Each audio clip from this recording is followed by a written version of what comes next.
What is going on, guys? You are watching JayzTwoCents, bringing you another traditional commentary over the top of some really bad, mediocre gameplay brought to you by yours truly. Today we're playing some BF3, which is some scavenger mode where you have to pick up guns off the ground and choose a sidearm, limited ammunition, forcing you to play with guns you may not ever have used before or even care to use, and have very defensive play styles because of limited ammunition. And today's topic: PCs versus the brand new consoles coming out at the end of this year, and how to choose which one is right for you.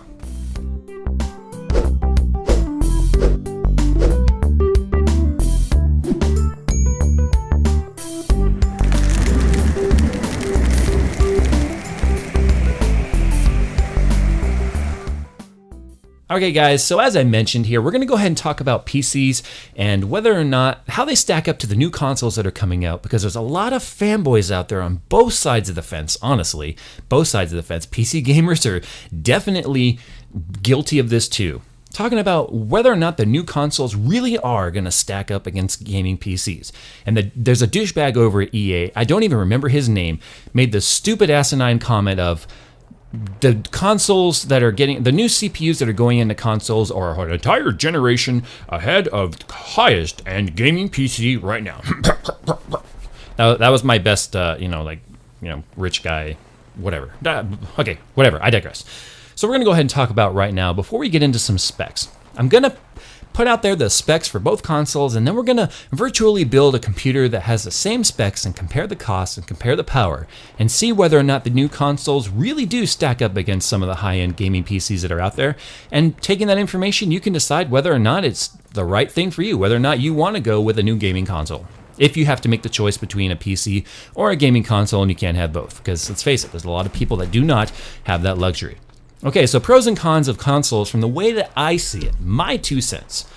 Pros for consoles are they're easy to set up, there's no installation required, they're easy to update, usually they have a nice little interface, you click a button, you pop a pill, you go to sleep. No, you click a button and it starts updating all by itself. Nothing that you really have to worry about. There's a lot of online features now with consoles, with Netflix and YouTube and all that stuff. You can trade games with your friends. That's something, believe it or not, PC gamers have not been able to do for a long time. Once you install a game on your PC and you activate it with your code, it's DRM to you, and it's been like that for over 10 years. So that's why a lot of us PC gamers were like, just stop whining with all the DM stuff.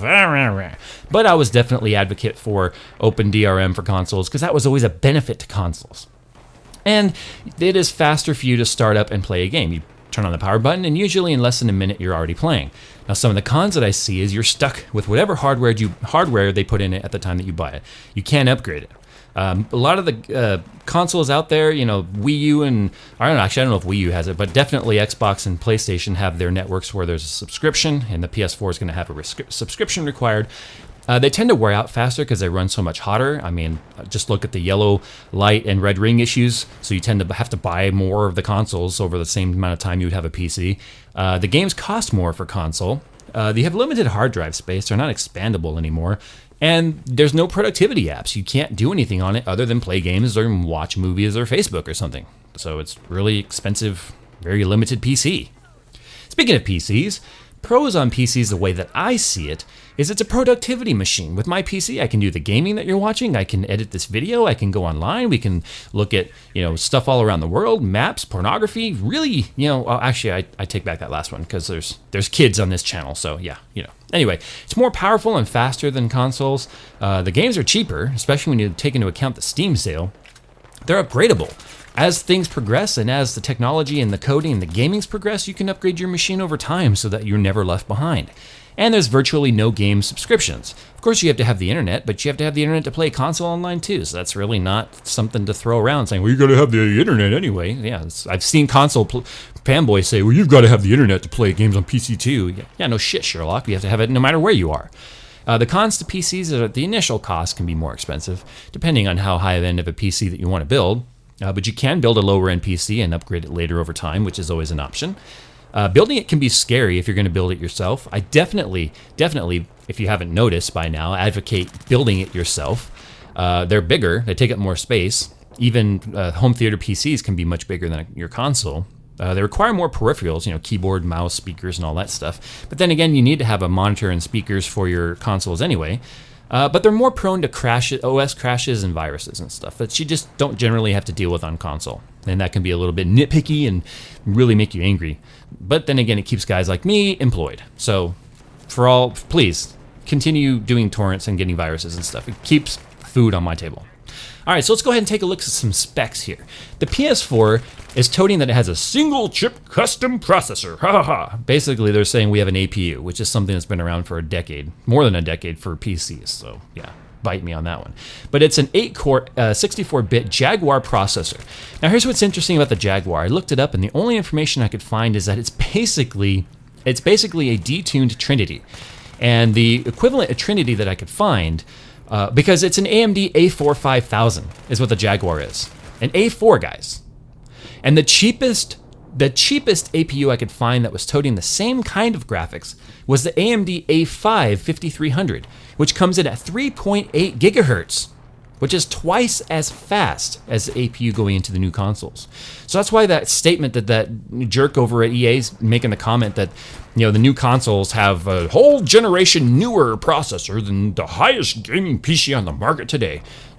Dumb, stupid idiot. I don't even know how you can get away with saying that. I mean, you just literally have your head so far up your ass that it's popping back out your shoulders. It makes no sense to me how you can say that. Anyway. They have, GPUs included in the CPU. The power supply obviously is built in. The motherboard doesn't really, we can't compare that to PC. It's all built in one unit. But RAM, PS4 is going with 8 gigabytes of DDR5. And to be honest, this is the first device that's going to be using pure DDR5 system RAM. So I'm excited to see how well it performs because PC is moving up to DDR4 very soon. They've got a 500 gigabyte hard drive and a 6X Blu-ray drive.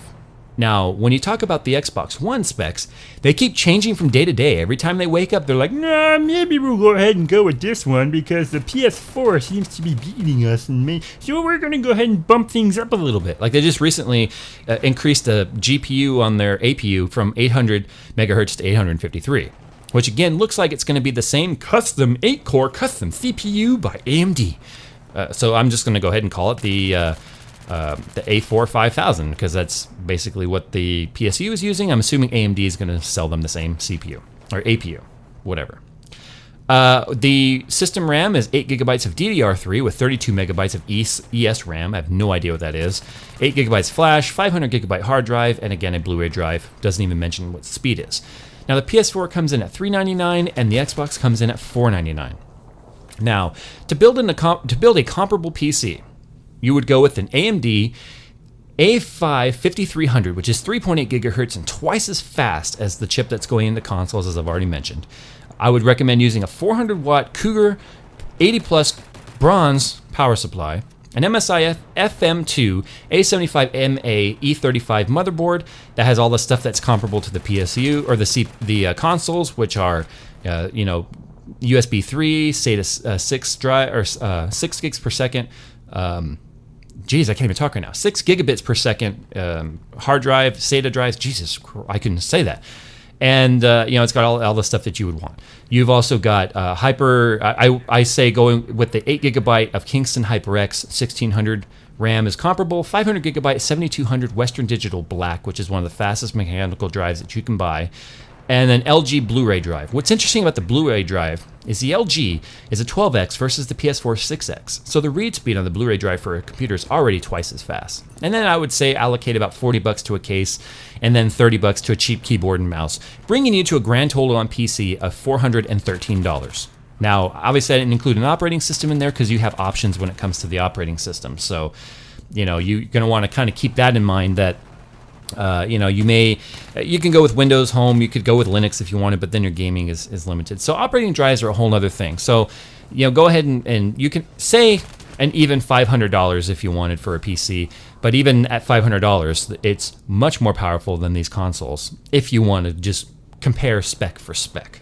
Now, what I want to talk about lastly before we end here is the statement of a lot of the console gamers that are super excited about the new consoles coming out, toting that the graphics on these new consoles is going to be better than what you can get on PC. Yes, granted, you guys are no longer going to be stuck to 30 frames per second at 720p. You're going to get 1080p gaming and you're going to get 60 frames per second, which is awesome because I think everybody should game at 60 frames per second. It's just an enjoyable experience. It's better on your eyes.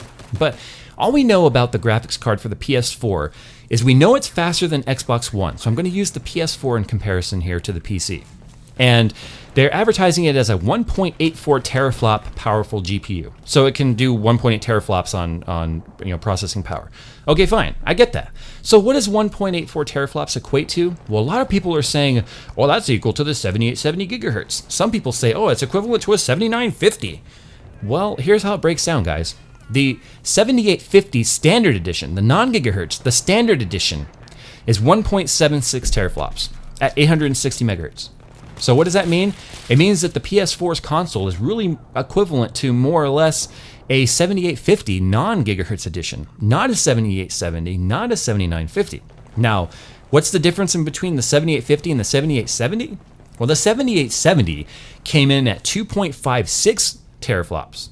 Yeah, we're talking about another 70% faster than what's in the PS4.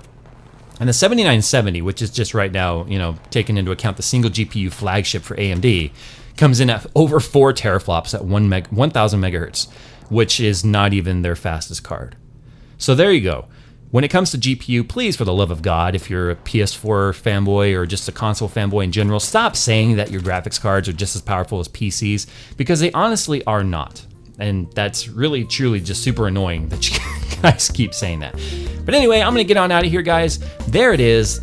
This information here is just nothing more than try to arm you with information on what to go with if you feel like you have to choose a platform. If you're scared to build a PC, by all means, go with a PS4 or an Xbox One. They definitely do bring the strength of consoles up to about a year ago when it comes to PCs. And they're going to probably continue to get more evolved since they're using 8-core processors, and hopefully we don't have to wait another 7 or 8 years before you get something new in the console world. As I've mentioned, I am going to be buying a PS4. I am not a console or a PC fanboy. I am a gaming advocate. I love gaming. It doesn't matter where you play it. You could even be playing it on your iPhone or your tablet, and you're a gamer in my eyes. So, take this information, share it with a friend if you know someone that's really struggling with where to go with this. And as always, guys, hit the subscribe button if you like this video and you're not subscribed and you accidentally found me on the internet. Follow me on Twitter, do the Facebook, because it's the best way to interact with you. I love interacting with you guys and talking with you and chatting tech and all that fun stuff. And I'm going to get on out of here. I'll see you guys in my next video. Until next time.